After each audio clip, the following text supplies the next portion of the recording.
Uttar Pradesh weather यानी उत्तर प्रदेश के मौसम की बात करें तो आगे आने वाले लगभग 24 से 48 घंटों के अंदर काफ़ी जिलों के अंदर भारतीय मौसम विभाग के द्वारा उत्तर प्रदेश के अंदर तेज़ मूसलाधार बारिश की गतिविधियां और इसके साथ साथ में बात करें तो ओलावृष्टि यानी ओले गिरने की जो चेतावनी है वो जारी कर दी गई है। जिसके अंतर्गत मुख्य रूप से बात करें तो इस वीडियो के अंदर आपको जो है वो 4 मार्च तक के मौसम के बारे में जो जानकारी है वो देने का प्रयास करूँगा। तो अगर आप उत्तर प्रदेश के किसी भी ज़िले से बिलोंग करते हैं तो वीडियो को पूरा ज़रूर देखना और साथ ही कमेंट सेक्शन के अंदर अपने ज़िले का नाम आप लिख सकते हैं ताकि आगे आने वाली वीडियोस के अंदर आपके ज़िले के बारे में भी जो मौसम की जानकारी है वो दी जा सके। और अगर आपके ज़िले के अंदर जो बारिश और ओलावृष्टि का अनुमान लगाया गया है इसके बारे में आपको जानकारी मिल सके। सबसे पहले शुरुआत करेंगे पश्चिमी उत्तर प्रदेश के ज़िलों से, लेकिन उससे पहले आप देखिए IMD यानी भारतीय मौसम विभाग के द्वारा जो सैटेलाइट मैप अभी प्राप्त हो रहा है उसके अंदर उत्तर प्रदेश के अंदर घनी बादलों की जो आवाजाही है वो जो है वो देखने को मिल रही है। और ना केवल पश्चिमी जबकि अगर अभी देखा जाए तो पूर्वी उत्तर प्रदेश तक के ज़िलों के अंदर जो बादलों की घनी आवाजाही है या जो WD का असर है वो जो है वो पहुंच चुका है। और इसी वजह से ये जो सिस्टम है ये लंबे चौड़े दायरे के अंदर जो है वो फैला हुआ है। इसके पीछे काफ़ी ज़्यादा जो है वो बादलों का जमावड़ा या आप कह सकते हैं कि जो नमी वाली हवाओं का फ्लो है वो लंबे चौड़े दायरे के अंदर बना हुआ है, जिसकी वजह से एक भारत के लंबे चौड़े क्षेत्र को, जिसके अंतर्गत आप कह सकते हैं कि उत्तर प्रदेश के अंदर राजस्थान, साथ ही साथ मध्य प्रदेश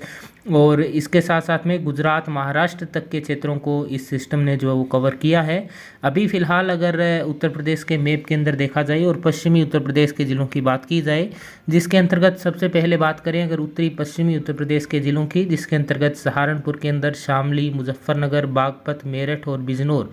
इन ज़िलों की विशेष तौर से बात करें तो इन ज़िलों के अंदर आगे आने वाले लगभग 24 घंटों के अंदर यानी मुख्य रूप से आज शाम को यानी आप कह सकते हैं कि 2 मार्च को शाम को और इसके साथ साथ में 3 मार्च को तेज़ बारिश और कुछ स्थानों के ऊपर जो है वो ओलावृष्टि की गतिविधियां आपको देखने को मिल सकती है। इसके साथ साथ में बात करें तो यहाँ पर जो है वो हवाओं की गति भी सामान्य से थोड़ी ज़्यादा यानी लगभग 30 से लेकर के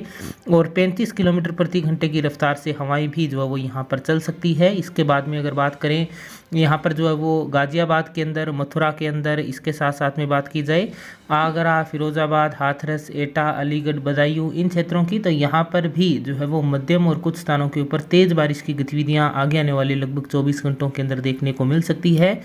यहाँ पर भी अगर बात की जाए तो हवाओं की गति सामान्य से जो है वो कुछ ज़्यादा रह सकती है। वहीं बात करें तो बारिश की गतिविधियाँ यहाँ पर जो है वो लगभग 25 mm या 30 mm यानी लगभग 30 मिलीमीटर तक की बारिश की गतिविधियाँ इन क्षेत्रों के अंदर आपको देखने को मिल सकती है। इसके साथ साथ में बात करें दक्षिणी पश्चिमी उत्तर प्रदेश के ज़िलों की, जिसके अंतर्गत विशेष तौर से बात करें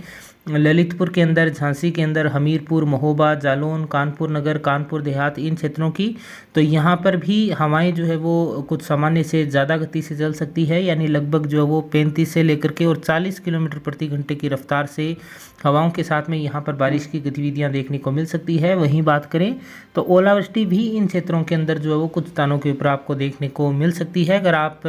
इनमें से किसी भी ज़िले से बिलोंग करते हैं तो आप कमेंट सेक्शन के अंदर लिख सकते हैं कि आपके एरिया के अंदर बारिश की गतिविधियां जो है वो हुई है या नहीं हुई है। इसके अलावा अगर बात करें राजधानी लखनऊ के अंदर, इसके साथ साथ में देखा जाए तो उन्नाव के अंदर, साथ ही साथ रायबरेली, अमेठी और अयोध्या तक के क्षेत्रों की, जिसके अंतर्गत हरदोई, सीतापुर और आसपास के ज़िलों की भी बात करें तो यहाँ पर भी जो है वो ज़ोरदार बारिश की गतिविधियाँ कुछ क्षेत्रों के अंदर आपको आगे आने वाले विशेष तौर से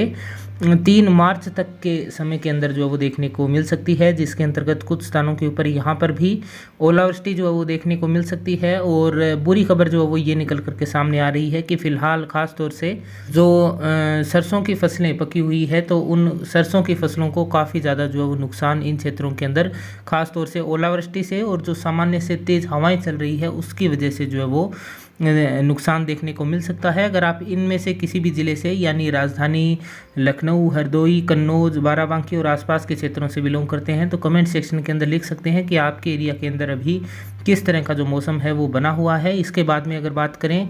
उत्तरी उत्तर प्रदेश के जो तराई वाले इलाके हैं, जिसके अंतर्गत विशेष तौर से बात करेंगे पश्चिम से लेकर के पूर्व तक के ज़िलों की, जिसके अंतर्गत अपने पहले बात की सहारनपुर, शामली, मुजफ्फरनगर और बिजनौर की, जिसके अंतर्गत बारिश की गतिविधियां आपको बताई। और इसके बाद में अगर बात करें पूर्व की तरफ जैसे जैसे बढ़ें, जिसके अंतर्गत देखा जाए तो मुरादाबाद के अंदर, रामपुर के अंदर, इसके साथ साथ में बरेली, पीलीभीत, लखीमपुर खीरी, बहराइच, श्रावस्ती, बलरामपुर,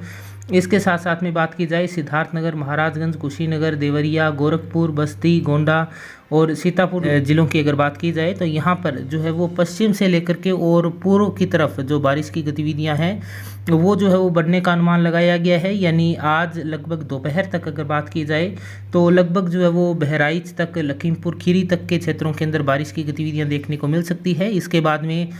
3 मार्च को शाम तक ये बारिश की गतिविधियां पूर्वी उत्तर प्रदेश के जो उत्तरी ज़िले हैं, जिसके अंतर्गत बात करें तो कुशीनगर के अंदर, महाराजगंज, सिद्धार्थनगर, संत कबीर नगर, इसके साथ साथ में देवरिया, गोरखपुर और आसपास के क्षेत्रों तक भी बारिश की गतिविधियां जो पहुंचने का अनुमान लगाया गया है। इन क्षेत्रों के अंदर अगर बात करें तो ठंडी शुष्क हवाएं काफ़ी तेज़ गति से जो है वो बारिश के साथ में चल सकती है। हालांकि नमी की मात्रा भी काफ़ी रहेगी क्योंकि अभी फ्लो बना हुआ है बारिश की जो नमी वाली हवाएं हैं उनका, लेकिन फिर भी हवाओं की गति यहाँ पर भी सामान्य से जो है वो थोड़ी सी ज़्यादा जो है वो गोरखपुर, महाराजगंज, कुशीनगर और आसपास के क्षेत्रों के अंदर जो वो रह सकती है। और अगर ओलावृष्टि की बात करें तो ओलावृष्टि की जो संभावना है वो भी जो है वो इक्का दुक्का स्थानों के ऊपर यहाँ पर जो बनी हुई है, लेकिन कोई भारी ओलावृष्टि का अनुमान यहाँ पर जो नहीं है। इसके बाद में अगर बात करें दक्षिणी, पूर्वी और मध्यवर्ती पूर्वी उत्तर प्रदेश के ज़िलों की, जिसके अंतर्गत अगर विशेष तौर से बात की जाए यहाँ पर जो है वो बलिया के अंदर, देवरिया, मऊ, गाजीपुर, इसके साथ साथ में आजमगढ़ के अंदर, जौनपुर, साथ ही साथ वाराणसी के अंदर, चंदौली के अंदर, मिर्ज़ापुर, सोनभद्रा और आसपास के क्षेत्रों की बात करें, इसके साथ साथ में प्रयागराज के अंदर और चित्रकूट धाम और आसपास के क्षेत्रों की भी बात करें तो यहाँ पर बारिश की गतिविधियाँ विशेष तौर से अगर बात कर ली जाए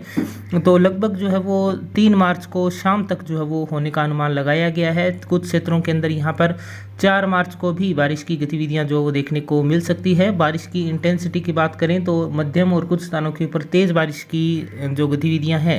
यानी लगभग 30 mm या 40 mm तक की बारिश की गतिविधियां भी कुछ क्षेत्रों के अंदर यहाँ पर आपको देखने को मिल सकती है। ओलावृष्टि की गतिविधियां विशेष तौर से चित्रकूट धाम, बांदा, प्रतापगढ़, कौशाम्बी, फतेहपुर, रायबरेली, अमेठी, इन क्षेत्रों के अंदर जो देखने को मिल सकती है। बाकी क्षेत्रों के अंदर यानी सोनभद्रा, चंदौली, मिर्ज़ापुर, वाराणसी, गाजीपुर, बलिया, इन क्षेत्रों के अंदर जो वो बारिश की गतिविधियां होने का अनुमान है, जबकि यहाँ पर जो है वो ओलावृष्टि का अनुमान मौसम विभाग के द्वारा फिलहाल आगे आने वाले लगभग 24 घंटों के लिए, या ये जो सिस्टम आया है BWD का, इसकी वजह से जो वो नहीं लगाई गई है, जो कि कहीं ना कहीं फसलों के लिए जो है वो इन क्षेत्रों के अंदर जो है वो बचाव का कार्य करेगी। क्योंकि जो ओलावृष्टि होती है उस स्थिति के अंदर काफ़ी ज़्यादा फसलों का जो है वो नुकसान होता है। इसके बाद में अगर ओवरऑल उत्तर प्रदेश के अंदर देखा जाए तो बारिश की गतिविधियां लगभग जो वो 4 मार्च तक इस सिस्टम की वजह से या इस WD की वजह से विभिन्न क्षेत्रों के अंदर आपको देखने को मिल सकती है। 4 मार्च को विशेष तौर से जो बारिश का दायरा है वो पूर्वी उत्तर प्रदेश के ज़िलों के अंदर, यानी मुख्य रूप से देखा जाए तो सोनभद्रा, चंदौली, मिर्ज़ापुर, वाराणसी, गाजीपुर, आजमगढ़, बलिया, देवरिया, कुशीनगर, महाराजगंज, गोरखपुर और आसपास के क्षेत्रों के अंदर जो देखने को मिल सकता है। अगर आप उत्तर प्रदेश के अंदर किसी भी ज़िले से बिलोंग करते हैं तो आप चैनल को सब्सक्राइब कर सकते हैं, ताकि आगे आने वाले समय के अंदर जब भी इस चैनल के ऊपर वीडियो अपलोड किया जाता है तो उसका नोटिफिकेशन आप तक जो पहुंच पाए और उत्तर प्रदेश के मौसम की जानकारी से संबंधित जो अपडेट्स हैं वो वीडियो के माध्यम से आप तक जो पहुंच पाए। फिलहाल इस वीडियो को पूरा देखने के लिए आपका बहुत बहुत धन्यवाद।